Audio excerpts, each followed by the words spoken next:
evaluation committee will rank those.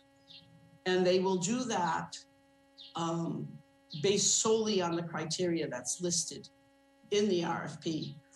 Afterward, after those evaluations are completed by that committee, then the price proposals are opened.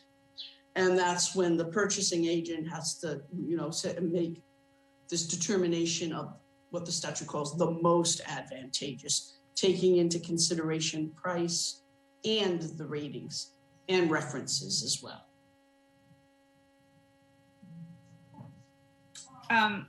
Through you, Madam Chair, to Ms. Unger, that was very helpful. I think it would be helpful for us to understand what those criteria, I think that was a great example that you just gave us around experience. If there are other criteria that we could, maybe even if there was a list so we could see what we would be interested in. I know that I, in particular, am interested in a consulting firm that specializes in cities and not in towns, because I think it's a very different animal. So I think there are a lot of things to discuss here, but thank you very much. That was very, very helpful. I yield back. Thanks, Madam Chair. Thank you, Madam Vice Mayor. And thank you for those very deep questions. As we think this through, because Councilor Sabrina Wheeler and I are going to sort of be putting meat on the bones of this RFP process, in consultation, of course, with the committee. I know for this council, not only the committee, but this council has said how important it is that we have people of color. And I also know, having done a little bit of this, you have to be careful how you say things in such a way that you are not discriminatory even in your ask. And I would like a lot of guidance to make sure that we're asking the right question the right way to get what it is that we're looking for, but in not such a way that we run afoul of what the correct way to do that is. Is there any, going back to the Government Ops Committee, are there any other follow-up questions from what we've just heard before I go to the non-members of the committee?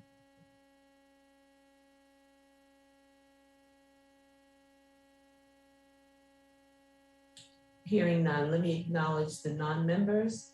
We have with us,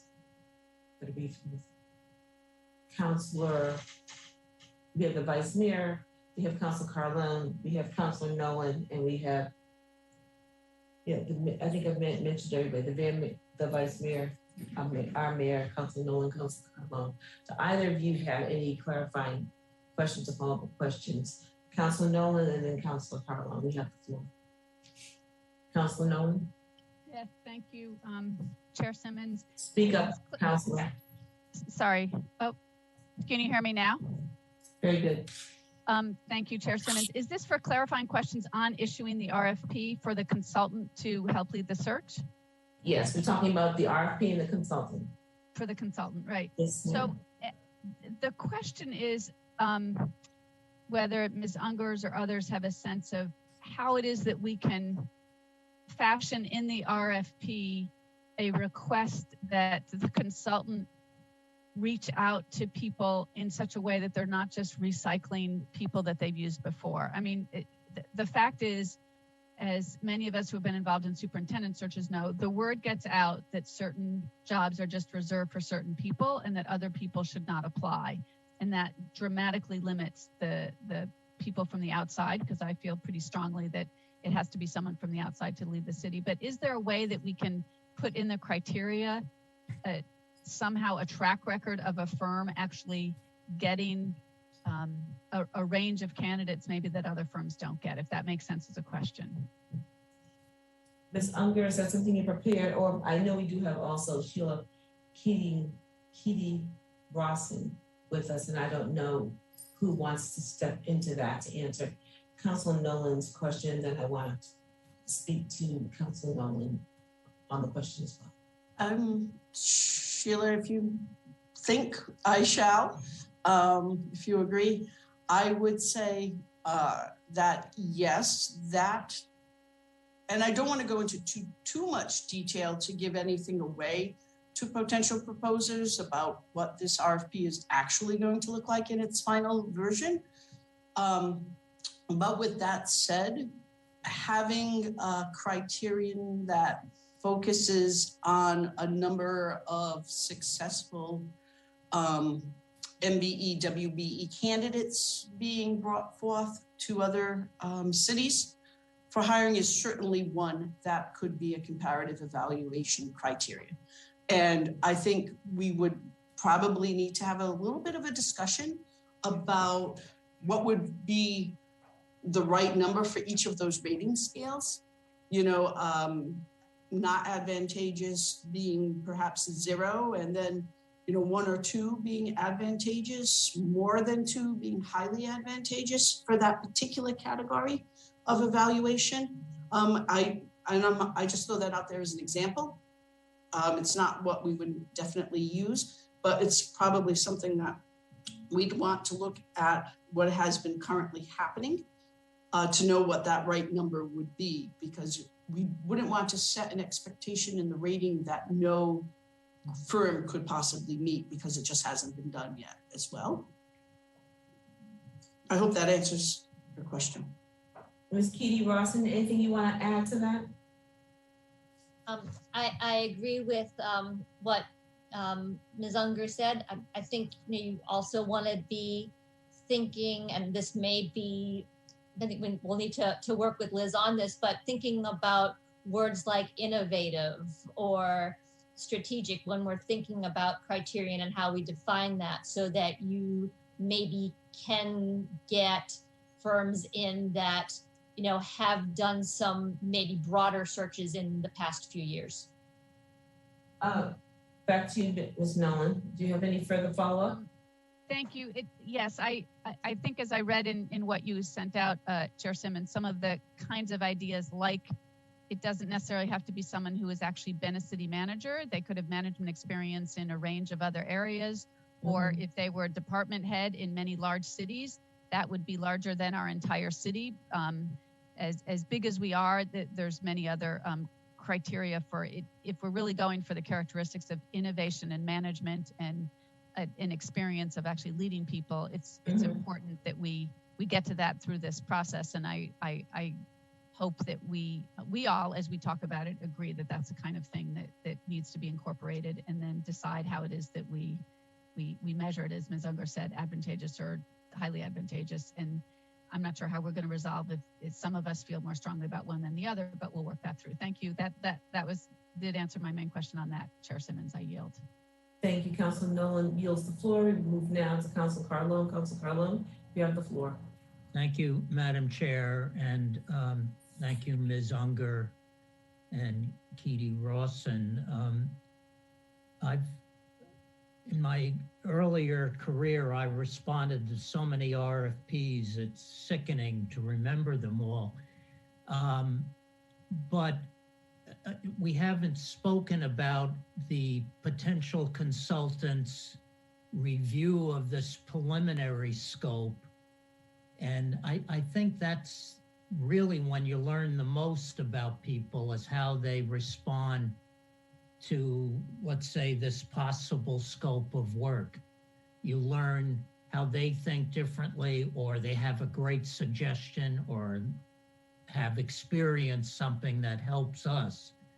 So maybe a little later, if not now, you can talk about the elements in the RFP, what we're asking in general from them, not, and maybe we already covered it in my question, but I think that's the true important part of an RFP. It's not what we give them, it's their response.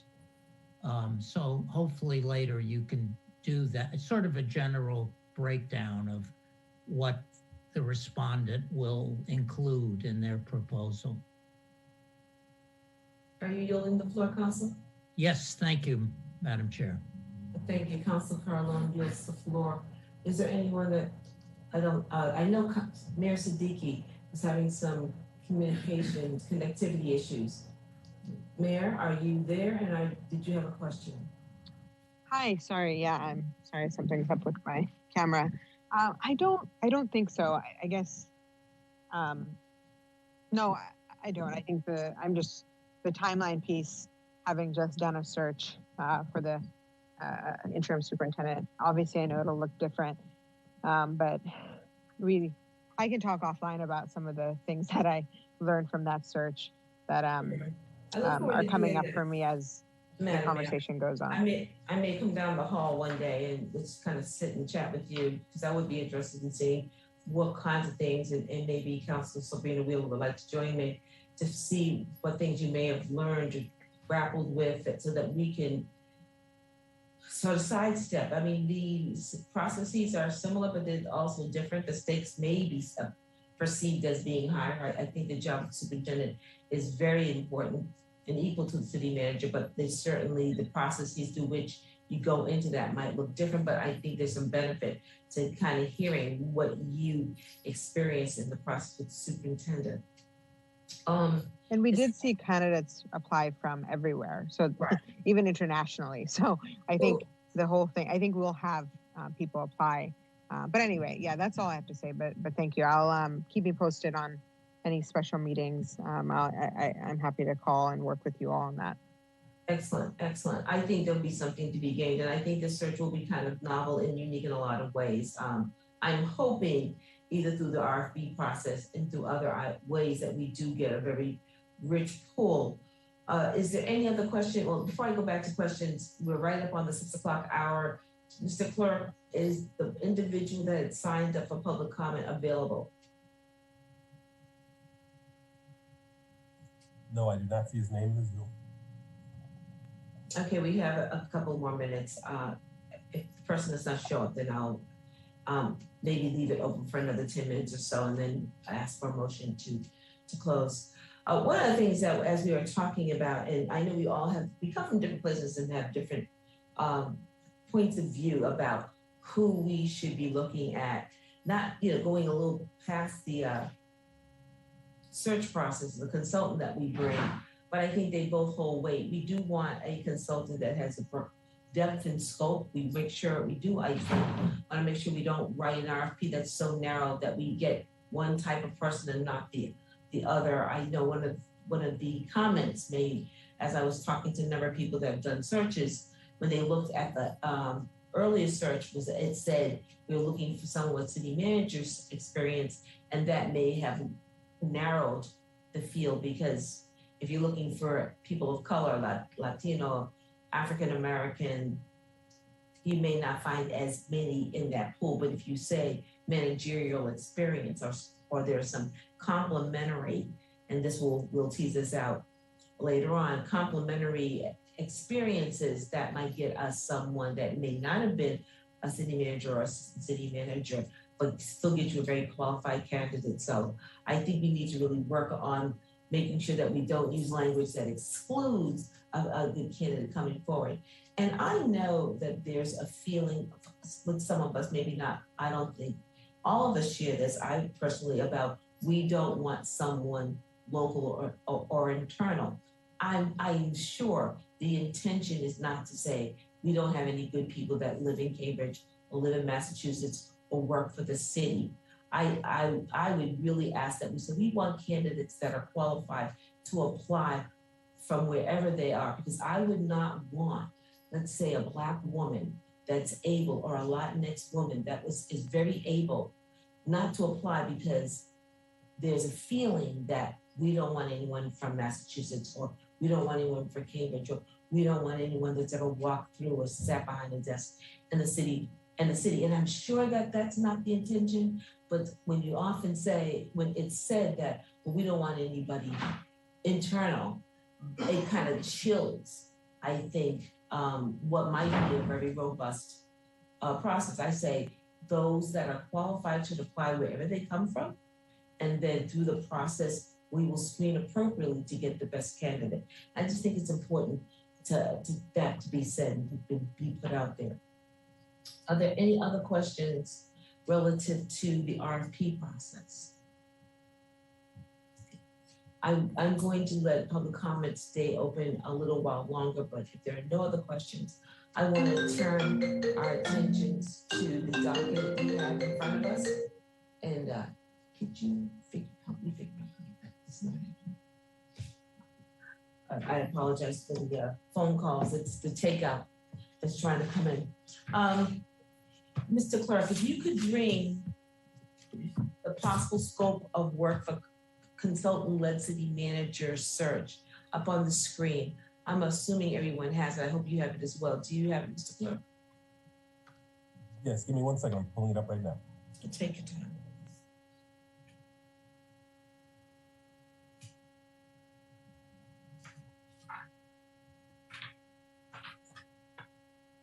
So what you're going to see is this document gets on the screen. I tried to fold in the recommendations, thoughts that came from the floor at our earlier meeting. And so now we're just going to kind of take a slow walk through that. So at the very beginning, you'll see it's redlined, is the consensus of the Government Operations Committee that this process should strive to attract the strongest, most diverse pool of candidates possible. Women and minority candidates are well as those who may come from non-traditional backgrounds. For example, those who have executive experience but have not previously served in municipal leadership roles should be aggressively targeted in this search process. Do the committee members feel that that represents the meaning and intent?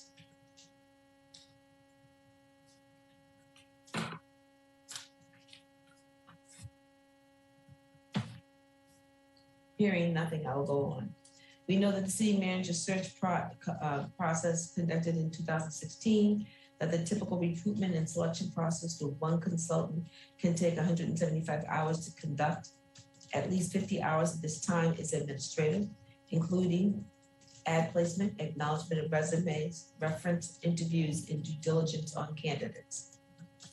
The Government Operations Committee should be kept informed about the recruitment process, and the consultant should ensure their availability to provide information and answer questions in details of the process, such as placement of advertising and applications received or discussed in regular updates via telephone or email. Any comments on that? Councilor Carlone? I mean, for me, first, I don't see my whole screen now. Any members of the Government Ops Committee want to speak to this before I go to non-members? Neil, how do I see the whole group? See. So I can only see Councilor Carlone, so I'm going to go to Councilor Carlone. Thank you. Thank you, Madam Chair. I'll be just a moment. I was actually had my hand up on the first paragraph. No, I didn't see it. It seems to me that, yes, we should be open to people with comparable experience, but having civic experience is of importance if other characteristics of two people are the same. It seems to me, in the quality of the civic experience. Mm-hmm. The way it's written, it's like it almost doesn't matter. In fact, city experience isn't mentioned in that first paragraph. You know, Ms. Unger mentioned there'll be criteria. Mm-hmm. It seems to me that true city experience is number one, productive city experience, however we want to describe it. Okay. And number two would be comparable experience. And if someone really excels at it, then, you know, that's equal to civic. But there's something about working in a city that's different than working in a company. So that's my only comment. Thank you, Madam Chair. Thank you, Councilor. Was there any other comments? Councilor Nolan? Thank you, Chair Simmons. This is on the last paragraph you read. I think it reads the Government Operations Committee should be kept informed. I hope, as someone not on the committee, and I'm very aware that you are including all of us in it, it seems that since all of us throughout this should be informed, I think it should be the City Council should be kept informed throughout the recruitment process. I think all of us will have an intense interest in this and should understand where we're at. It might be that there are certain people on the council who are, you know, on the screening committee, for instance, who would know more. But I do think it's important throughout this to ensure that the city council as a whole is kept informed so that we all are given the same information that the Government Operations Committee is given. And you know, Counselor, I certainly agree with you up into including where it breaches the open meeting law. So I understand the taste the council has of being all hands in. It's very altruistic. However, it may not lend itself to what you might want, only because we want to be very careful that we do not breach the open meeting law and by so doing chill what could be a good candidate pool. So I am certainly listening acutely to your concern, and will be mindful of that. So we will figure out how to walk that delicate balance. But I also want to just say we don't want to thwart the process because of our altruistic approach to wanting to be involved. Any other discussion on this? No, hearing none. So let's move on. Madam Chair. I can't. Is that Councilor Zondervan? Yes, Madam Chair, thank you. Can you hear me okay? I can hear you now, yeah.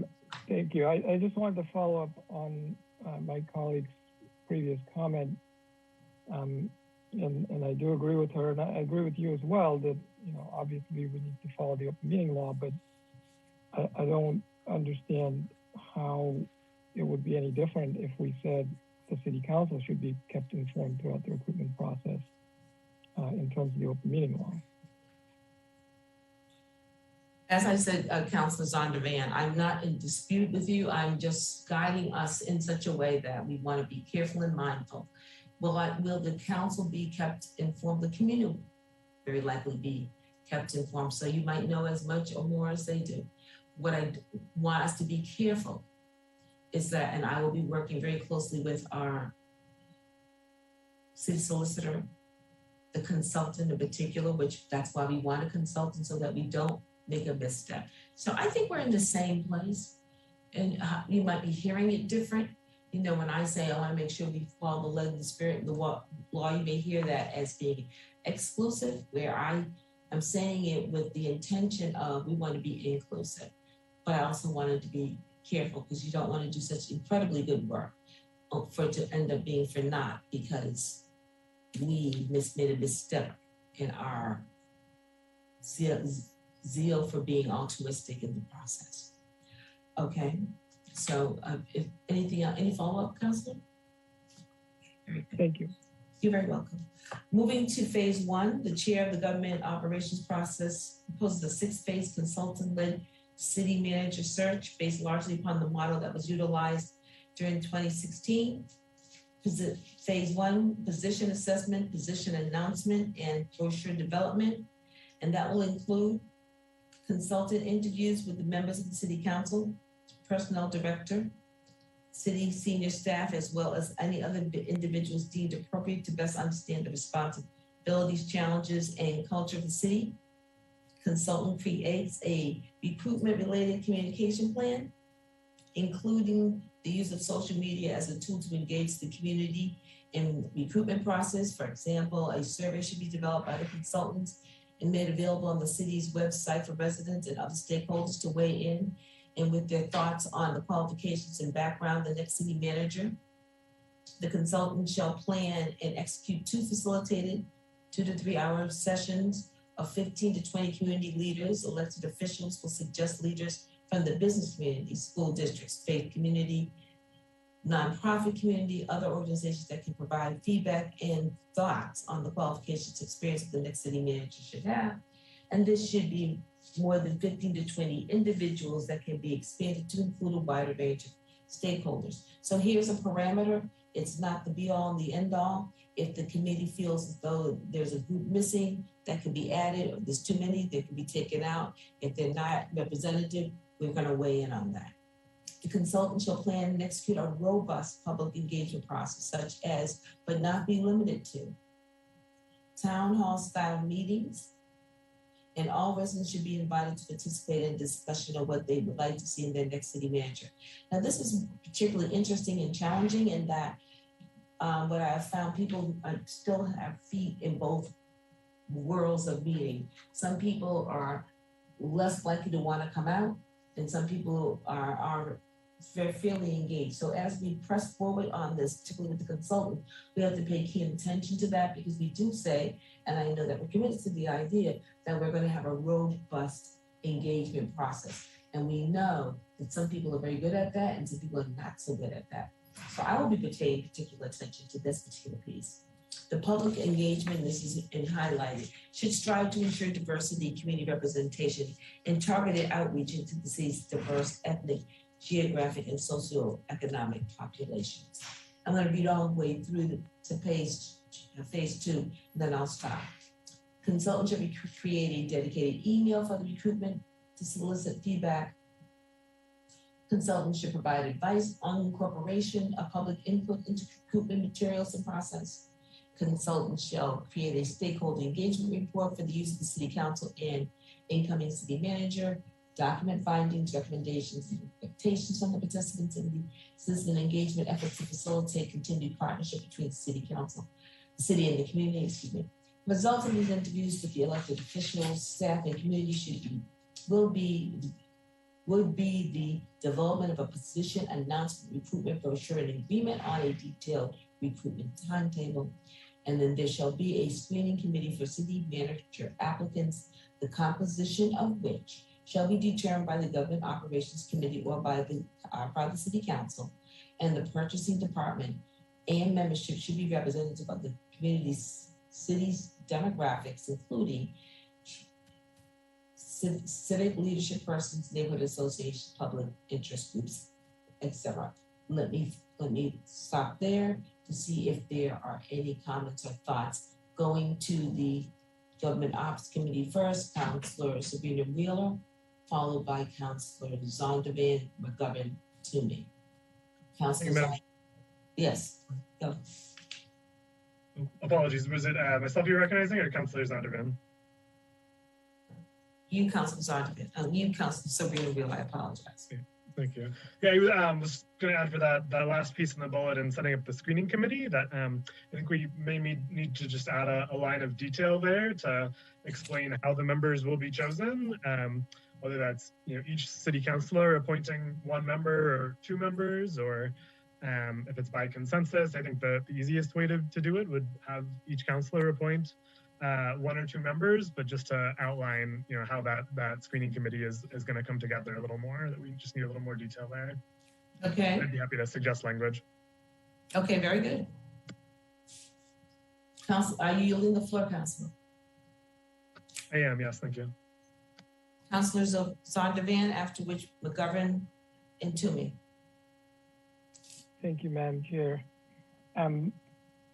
So I sent some language to the clerk, and I do apologize because it's based on the previous version of this text, but and I appreciate the name change of the committee. I think that's very helpful.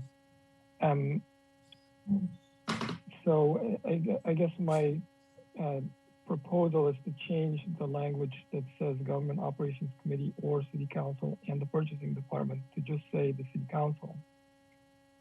And then to change membership should be representative to membership shall be representative. Okay. Duly noted. I don't see exactly where you're asking me to put that. Is that bullet? That's the last bullet point. The last bullet point. All right, and you said you're offering that? Yes.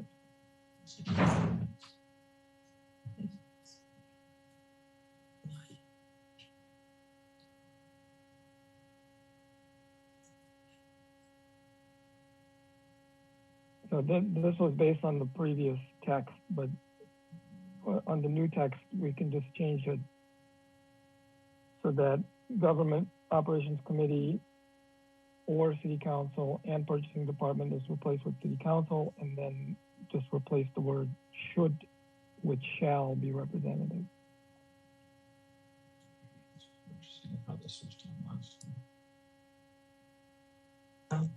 Ms. Shields. Thanks. I'm sorry, I muted myself. One, we will certainly write this in we're not going to take any vote on this document because I want to bring it all back to the Government Ops Committee as one document. So I'm just taking in your recommendations. May I also hear from Ms. Sheila Keedy Rawson, what was the experience on the last time we did this?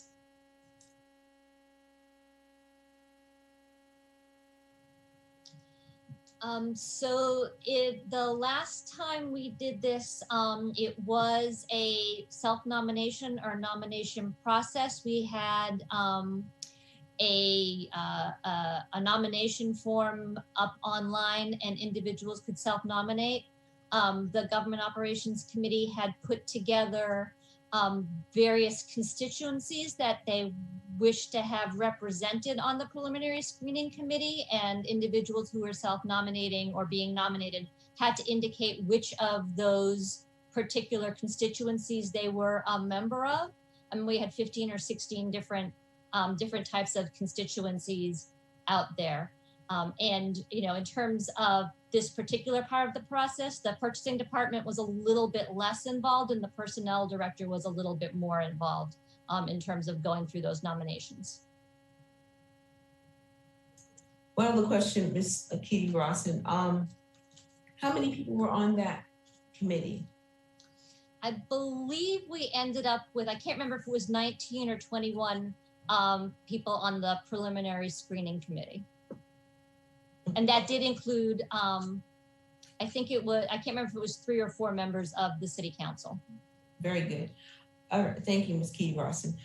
So Councilor, we're going to incorporate your ideas. I do like the idea of allowing it, you know, when we say we want more participation from the community, this would be just by asking people, do you want to be involved, opens up a door of knowledge and information. So I would like to, I am thinking that might be a nice piece to have, because it tells people we're doing this process. Here are the categories we're trying to fill,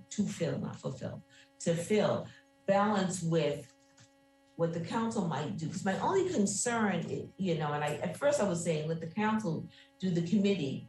And that's a very good idea, but I don't want it to feel like inside baseball either.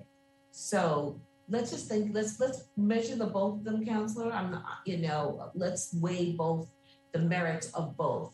City council appointed versus a request for participation that falls into a list of categories, and maybe the council chooses from that. But any way we can enjoin the community, I think it's just important. So let's kind of put a both and on that. Let's put a thumbnail. Do you yield the floor, Councilor? Thank you, Madam Chair. I did want to respond briefly because I completely agree with you. And I guess my thinking hinges on the word shall be determined by. And so maybe what we want to do is separate out this bullet into a process question of how this, you know, how all these groups would participate, how the Government Ops Committee would participate, how the purchasing department or the personnel department would participate. But then ultimately there would be a vote by the council that says, this is the screening committee that we approve, so that it's clear in terms of the decision being made as to what the committee is versus the process that's being followed, which I completely agree with you should be as participatory as possible to gather candidates for this committee. So what I would strongly recommend, Councilor, great ideas, if you put those in writing so that when I sit down with this document and try to synthesize it all, that is there so that we can discuss it a little bit more thoroughly, not wanting to have this go on ad nauseum, but with some end date in mind. Let's pause just for a moment. We do have someone that is poised to participate in public comment, so let's pause right now. Let's go to public comment, after which, if there's no one else in the queue for public comment, I'll entertain a vote to close it. So to you, Mr. Clerk, I understand there's someone waiting to be heard. Let us turn our attention to the individual that would like to testify. Just relative to public comment, 3 minutes are allowed to each speaker. Please keep your comments relative to the city manager's search.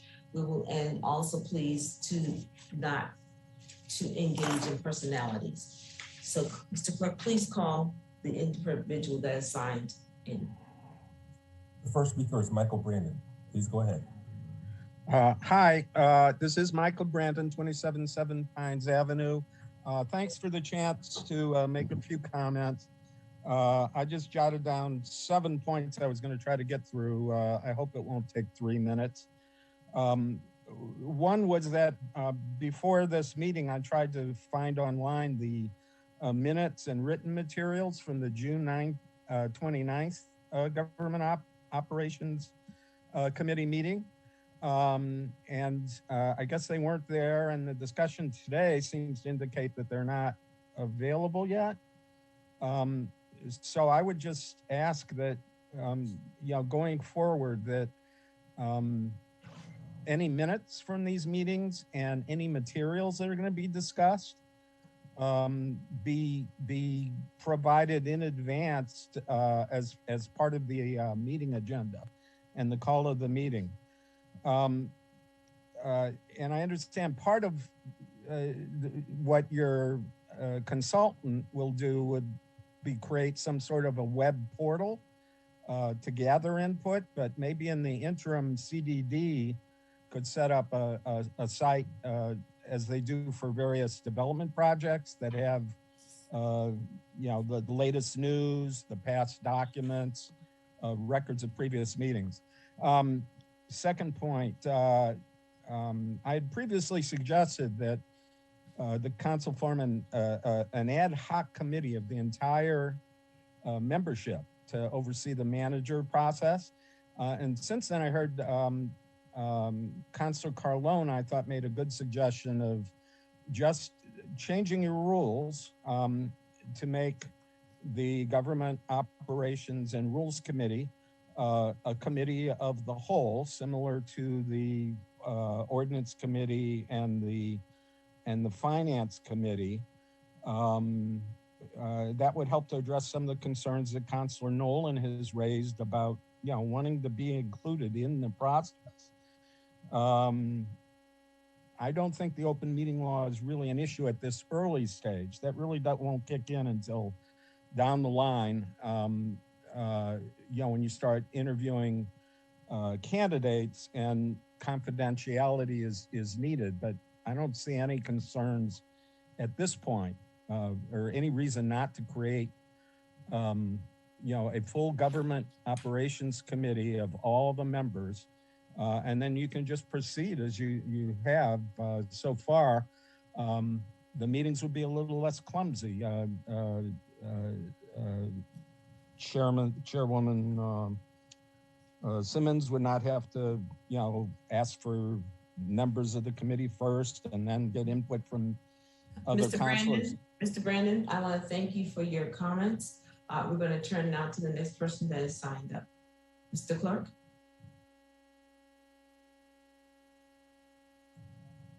The next person who's signed up is James Williamson. I do not see his name in the Zoom. No? Okay.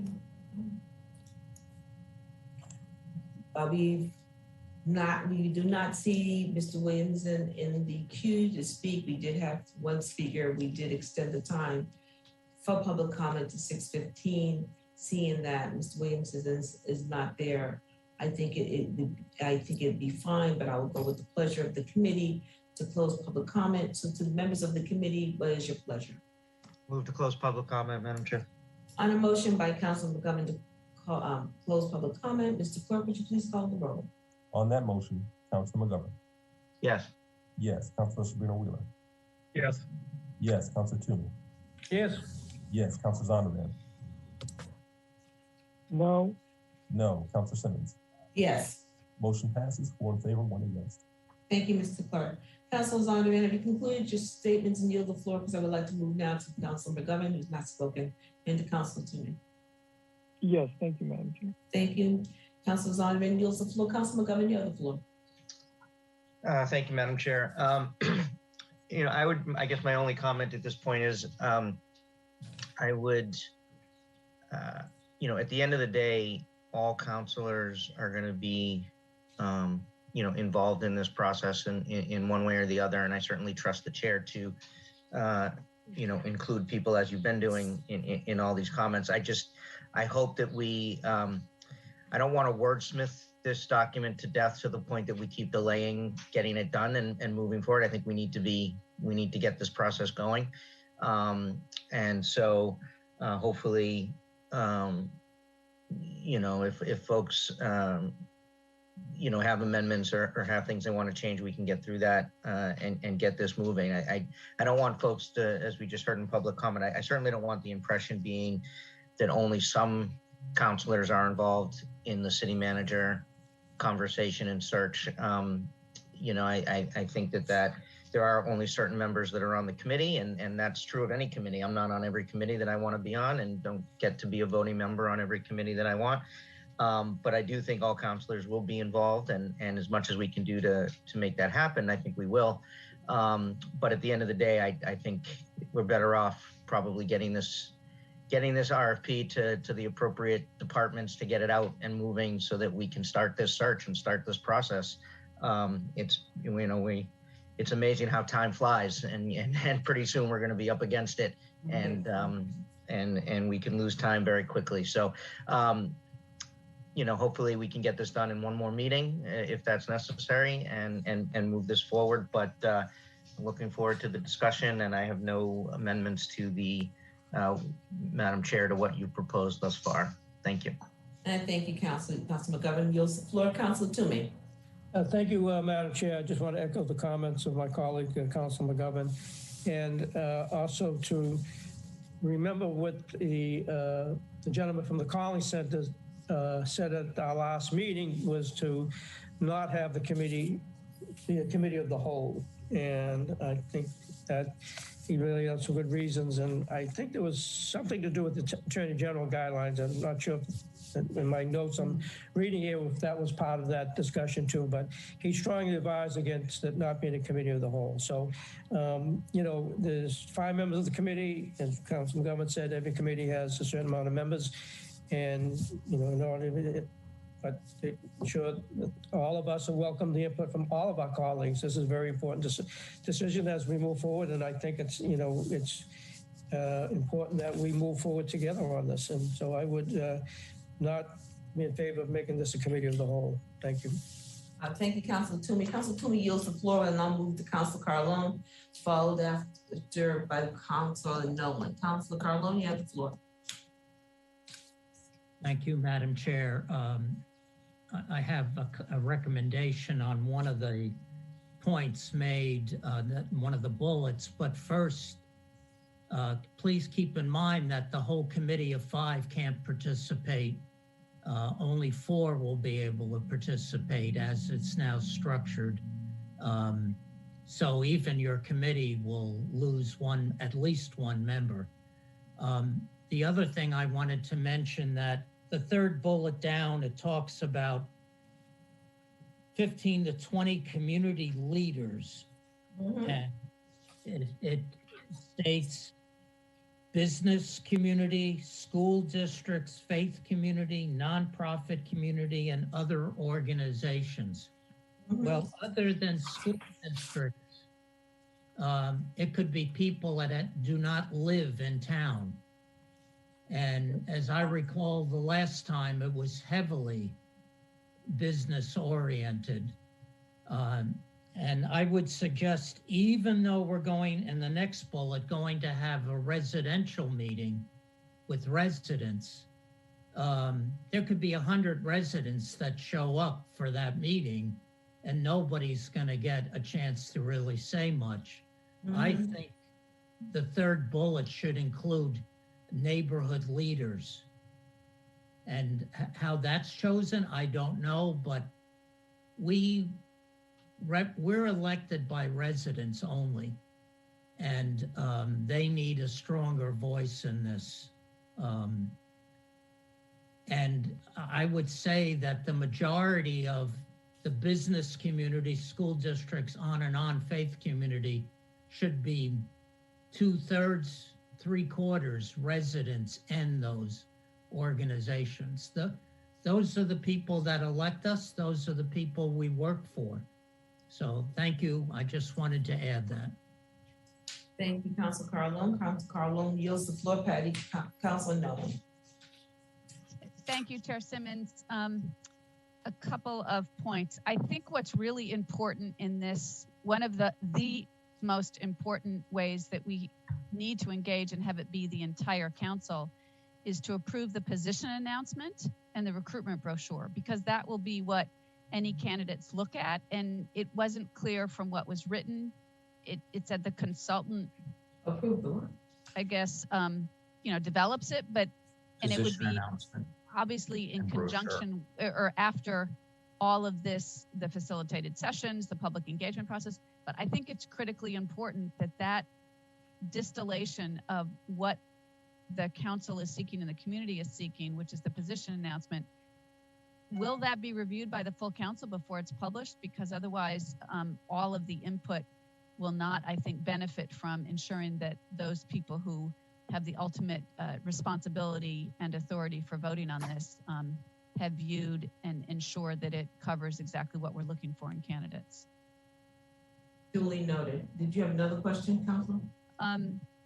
Yes, I think on the screening committee, which, as it was noted, could include up to, but not more than 4 city council members. The idea of representation obviously is critically important. I believe it was Ms. Keedy Rawson mentioned that there were 15 or 16 characteristics that were listed as important to be represented. And I think, I haven't seen that list, but I want to echo and state that I think that broad definition of representative is really important to keep in mind, because there are ethnic and racial diversity, there's education levels, there's socioeconomic, there's longevity in Cambridge, there's whether you're a renter or an owner, there's age, there's just so many different ways in which representation can be measured and should be measured. And I hope that when we develop those various ways of defining representation, that it spans the broadest band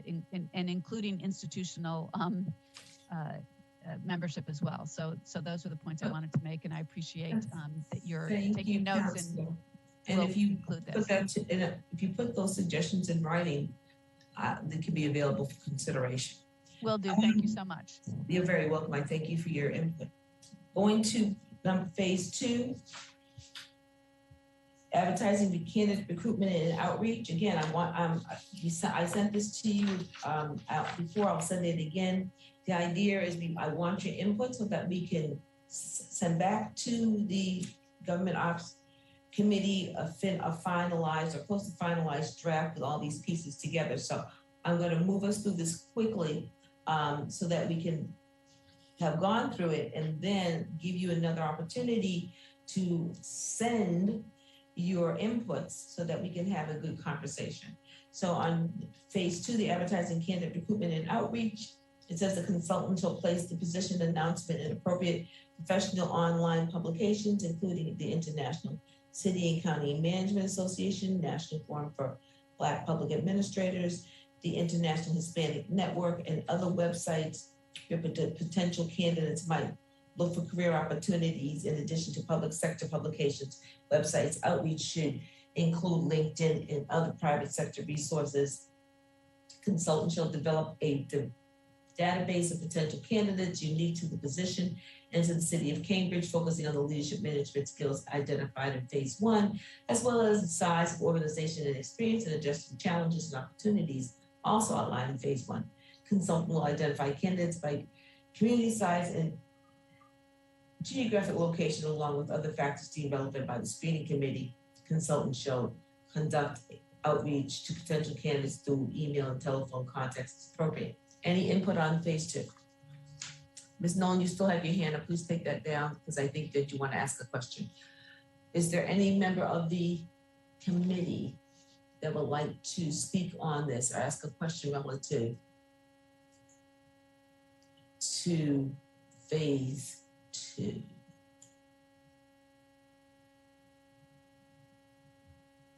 Hearing none, we'll go to phase 3. Candidate evaluation and screening. This will include the following steps. Consultant shall. Councilor Simmons, Yes, ma'am. may I Yes. just make a super quick comment? I'll put it in writing, but I think it's critically important we include something you've been a leader on in making sure women in municipal government and women in government are also included in that list, specifically called out that we want those candidates as well. Thank you. And please put that in writing to me so that we can make sure it's part of the record. Ms. Kitty Rawson, you have your hand up. Please take the floor. Ms. Nolan, please take your hand down. Thank you. Ms. Thank Kitty you. Rawson. I just wanted to mention that last time the preliminary screening committee did not get involved until after all of the candidates had been chosen. So once the candidates had been gathered, they were not involved in the recruitment process at all. Thank you.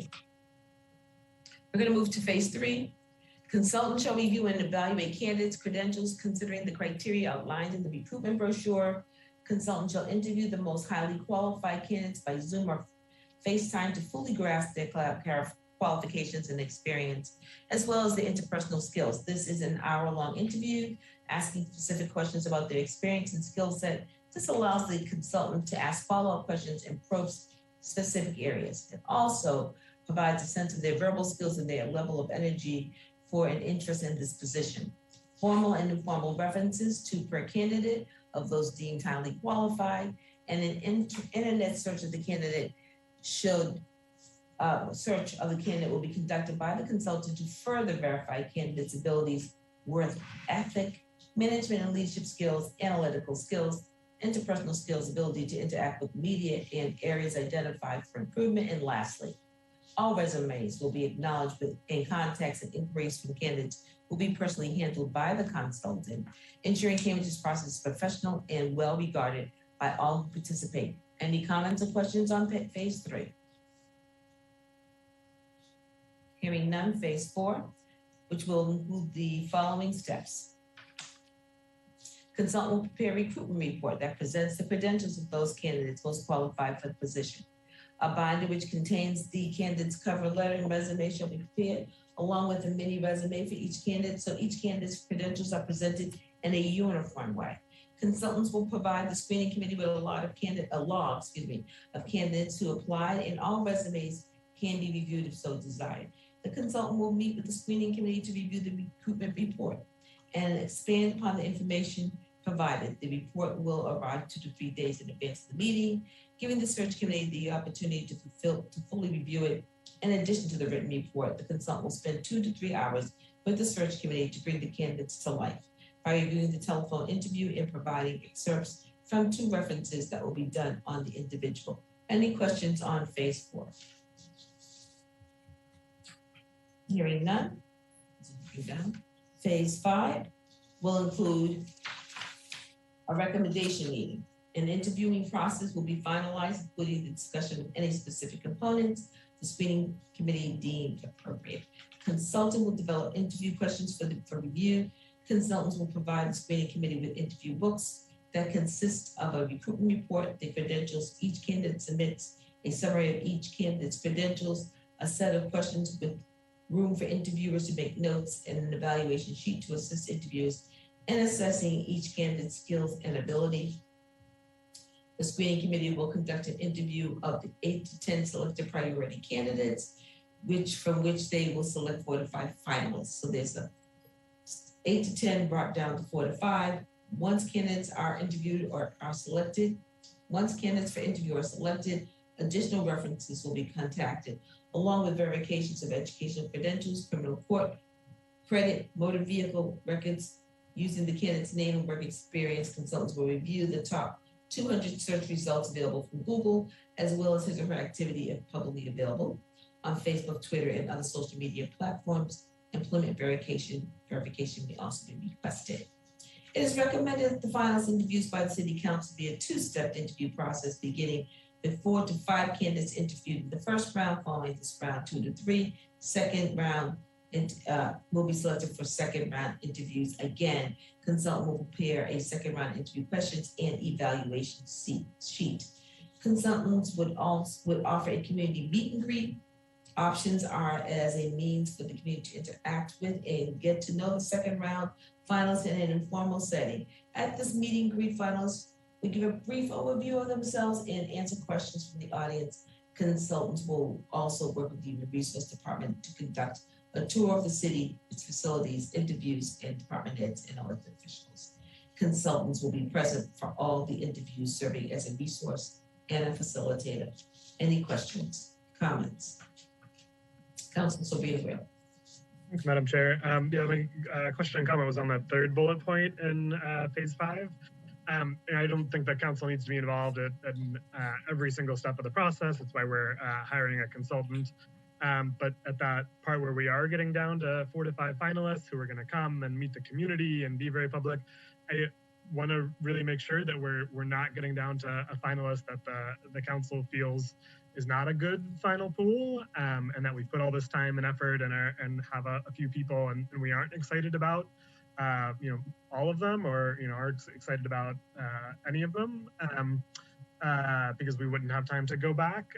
So I would just suggest at those phases of narrowing that the screening committee present the field of candidates that they're proposing to narrow to the council, and the council, if it feels like those 4 to 5 candidates and those 8 to 10 candidates, it's not a good pool, we can ask them to go back and present a different pool.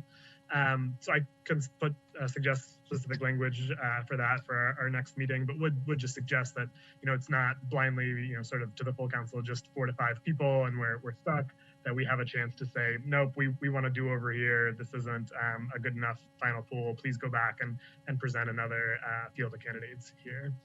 So what are you saying to me, Counselor? You're saying if we get down to the 8 or 10 finalists? I'd suggested both of those phases, that when they get down to 8 to 10, they present those folks, we can go into executive session if need be and present the 8 to 10 people. And if there's no women or people of color, or there's just 1 or 2, we say, nope, sorry, that's not good enough. Come back with a different 8 to 10. And then we can say, okay, that looks good, narrow it down again. And we could do that same process at 4 to 5. And it wouldn't have to take that much time. But when we're getting to these really small pools, we should make sure that these are pools we're excited about before we get to the final 4 people. And then we're sort of stuck. So I think I understand it conceptually, but I don't know if it works. Attorney Goldberg is with us. I think he wants to weigh in on this. I'm going to give the floor to him to, I think, respond to you, Counselor. Attorney Goldberg, you have the floor. Thank you, Madam Chair. Yeah, I just wanted to remind the council about the open meeting law, and that one of the primary reasons that you would have a preliminary screening committee is to keep the candidates confidential until the final round. So once the city council is informed of, say, the 8 to 10 candidates, that could not be done in executive session, because if the council is going to look at those and discuss them, then it's really something the preliminary screening would have to do if you wanted to keep those applications confidential. What you could do is something like, as Councilor Sabrina Wheeler suggested, if you get the 4 to 5 finalists and let's say you don't like any of them, you could then vote and ask the screening committee or the consultant to come back with different people. But, and that way you're not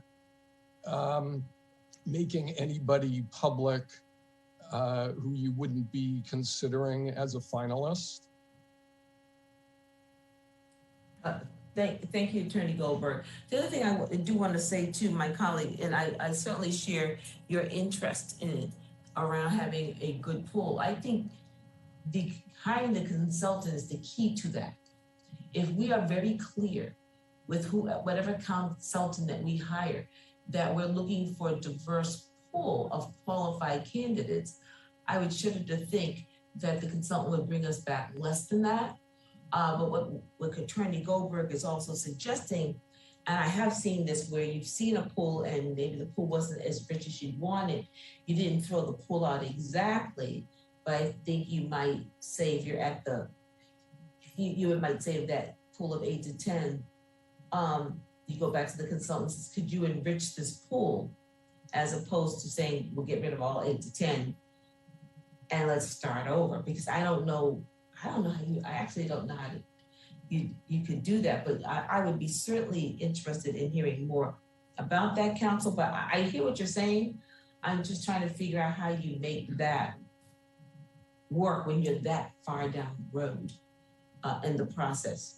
If you have 100 candidates and they've all applied and you get it down to 8 and 10, and you've said, assuming that we do this, thank you for applying, but you weren't chosen, who are you going to go back to? That one of the 92 that you said go fish? I'm just, I think there's some difficulty in that. Now as you're saying, okay, we didn't get the pool we want, so we're going to start the process over. I mean, I think there's some room for conversation, trying to get to where you're going without, I can't think of the word, corrupting the process in such a way that not only do we not get a candidate and say a second bite of the apple, but people are resistant to apply because they don't want to. I think in positions that are at this high a level, it's very, I think anonymity is extraordinarily important in the application process. So, but let's talk, let me see your language, Counselor. We're supposed to be getting together about the RFP process. Let's tease it out a little bit more. I respectfully ask you to yield the floor, and then we go. Counselor, can I ask one quick follow-up question to Mr. Goldberg? Sure, Counselor, go forward. Thank you. Yeah, Mr. Goldberg, I was just trying to make sure I understood the open meeting law piece here, and I guess the two pieces of it that I'm a little confused about are why open meeting law doesn't apply to the screening committee and just the nuances of that. And then two, I was looking at the list of exemptions for open meeting law, and one is to conduct strategy sessions in preparation for negotiations with non-union personnel. And it's my understanding that the city manager is non-union personnel. So it seems like that exception would apply here. I guess, could you elucidate if that's the detail on that? Sure. Attorney Goldberg. Through you, Madam Chair. Thank you. So the preliminary screening committee is specifically discussed in the open meeting law. And what they can do is go into executive session to conduct preliminary screening of candidates, including interviewing and so on. So, and the Attorney General has interpreted that exemption such that they say that you cannot have a quorum of the parent body, being the City Council, as members of the preliminary screening committee. So you could have up to 4 members of the council on the preliminary screening committee, and they can still go into executive session to discuss candidates, but you can't have more than that. And that's a specific exemption in the open meeting law for preliminary screening committees. The other exemption you mentioned, and I'll just say also for preliminary screening committees, they are supposed to convene in open session like any other public body, and then they vote to go into executive session each time to conduct the candidate interviews and discussions. So they do have to do that. The other exemption you mentioned, which is, it's not really an exemption, but a reason for going into executive session to conduct the strategy sessions for negotiating. Typically, the council will do that when it has determined who the winner is, really, and they want to negotiate the terms of the contract. So they will go into executive session to discuss, well, how much are we going to pay? What benefits are we going to give to this individual? So the council does use that executive session reason typically kind of at the final stage. Okay, thank you. Yeah, I think that's helpful. I'm just wondering if we can use it one step earlier, and that's so that if we have 10 candidates and we don't want to reveal their names, but we feel like those 10 or those 5 aren't good enough, that we could go into executive session as a council to say, go back to 100 and expand this a little bit and use executive session that way. And it seems like it would fall under the same thing, but we can discuss more offline, so I'll yield. Thank you, Councilor. And just to reiterate, and this may fall a bit on you and I think it really depends on who we hire, what we get in terms of the outcomes. So if we are very good at retaining a consultant firm, search firm, and we are very clear what our expectations are and what we're looking for. I don't know if you just sort of put this in writing, but you said, I want to see, if we have 12 candidates, I want half of those candidates to be people of color, well qualified, and we're paying you the money to do that. I think if we're very clear about that, the issue that you're talking about, which is an important one, should not be the issue. That's my hope, Councilor. So if you yield the floor, I will now move to Councilor Carlone. Councilor Carlone, you have the floor. Thank you, Madam Chair. Building on what Councilor Sabrina Wheeler was asking about, it seems to me that the consultant could do a summary page without names or any identifying material of each of the 8 to 10 preliminary picks. So we have a cross section, and it's not going to be perfect, but then we can review that as a group and suggest 6 are superior or 6 meet our standards. And when I say our standards, I mean all of our standards, what we asked about. And it's not going to be necessarily the 4 to 5 that they choose, but it certainly might make a difference on 1 or 2 of the selections. And I think, Attorney Goldberg has joined me, so maybe I overstepped what I thought was legal. But that would be a way to sort of not approving, but knowing that it's in good hands, I guess, is what Councilor Sabrina Wheeler wants to ensure. Well, it's certainly an interesting compromise, Councilor, but let's see what our attorney has to say. Thank you, Madam Goldberg. Thank you. What you're suggesting is not beyond the bounds of the law. In fact, the council is not required to even have a preliminary screening committee. But the issue is more, what level of confidentiality do you want to assure the applicants of? So if a list like that without names goes to the council discussion would have to be in open session. So, if people could be identified based on that list, they might feel less willing to participate in the process to begin with. So it's really, up to the council what level of confidentiality you want to try to assure people of. And generally, I've heard this through others, that generally the more confidentiality you can promise, the more applicants you'll get. Well, I'm talking about confidentiality, how to maximize it. And it's more what this person brings. And I agree, when it comes to certain characteristics, we have to be careful because of the identification. But at least we would have a sense of what it is. And I agree with Councilor Sabrina Wheeler. We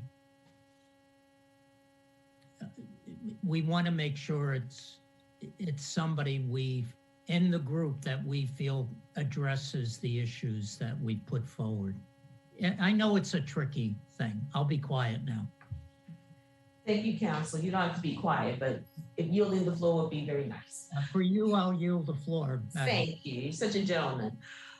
If there's no further discussion, we're going to now move to the appointment of candidate and then the recruitment schedule.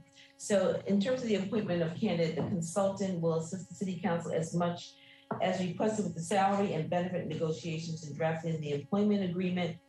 Consultant will notify all applicants of the final appointment, including professional background information on the successful candidate. And then they go into the recruitment schedule.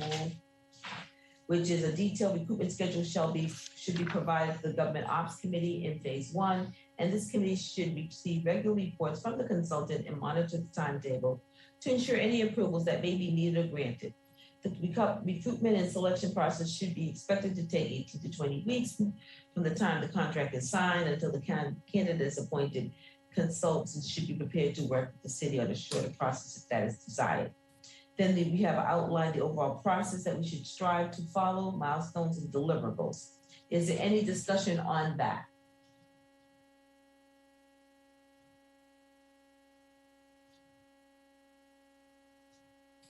Hearing none, then what I would like to then say in conclusion is, this is going to go, this document, yes, if I may finish, Councilor.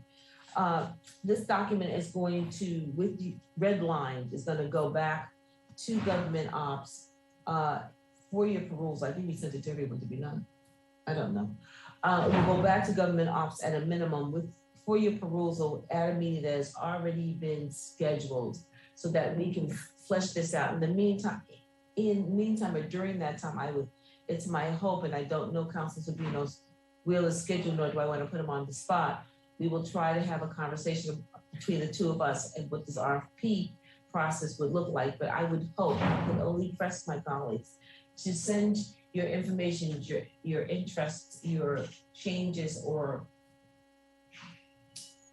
ideas to us so that these meetings are purposeful. Councilor Zondervan. Thank you, Madam Chair. I apologize. I was not fast enough on the draw there. In where it says the third item, weeks 9 through 12, consultant recommendation to preliminary screening committee, that seems to be the only place where it's referred to as preliminary.